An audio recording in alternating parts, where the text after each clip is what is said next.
What is up guys, Janet this side. So in this video, I'm going to show you how to use Trello to manage your client projects and your client's work.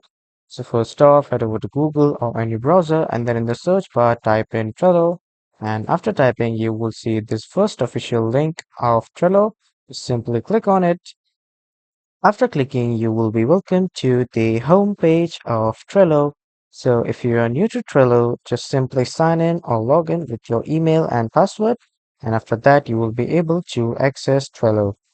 And now from here, just you can just create a new board or you can edit your recently saved or already created board. So from here, you can add your list and then in the list, you can add your card. After clicking on add card, just give a title and click on add card. So this is how, as you can see, my card is added.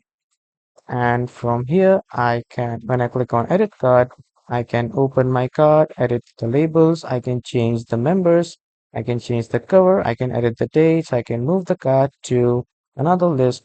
I can copy this card, I can copy the link of this card, I can mirror this card to another board, and I can even archive this card also. So this is how you can manage your client's work and make a list and add cards, and you can create more boards according to your requirements. So that was all for this video, everyone. Thank you for watching.